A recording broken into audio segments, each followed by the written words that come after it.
And this is the word from the Council of Advancement of the South African Constitution. This comes after the President signed 10 bills into law on Wednesday, but overlooked the Protection of State Information Bill, which has been on his desk awaiting his signature since November 2013.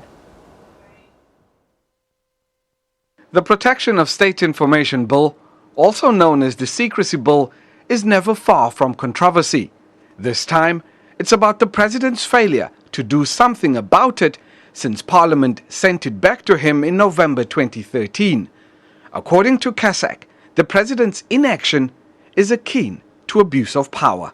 Parliament should be holding the President to account and saying to the President, Mr. President, we approved this bill over 3 years ago, when are you going to sign it? And Parliament is not asking him those questions. Once again, Parliament failing to hold the President to account. Critics of the bill, the Right to Know campaign, agree.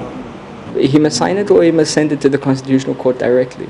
But what we can't have is a situation where you have apartheid secrecy laws in place that are being used, that are extending the veil of secrecy across government currently.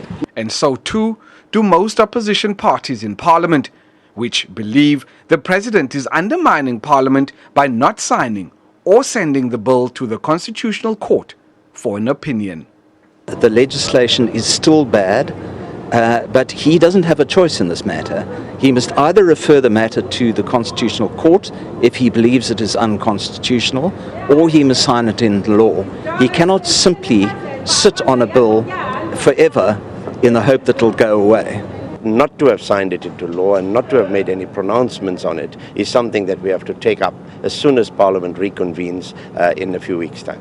It's unheard of that Parliament will exhaust its activities, its work, and then the President will sit with the bill. And of course, that tends to say parliamentary work is undermined. You can't just sit and do nothing about it, because that also undermines us as Parliament and the role that we need to play in the enacting of laws in the country. So I think the Council makes a valid point. We need to up our game and hold the President accountable. Otherwise, he will sit on any piece of legislation that he is not happy with. The ANC, however, holds a different opinion.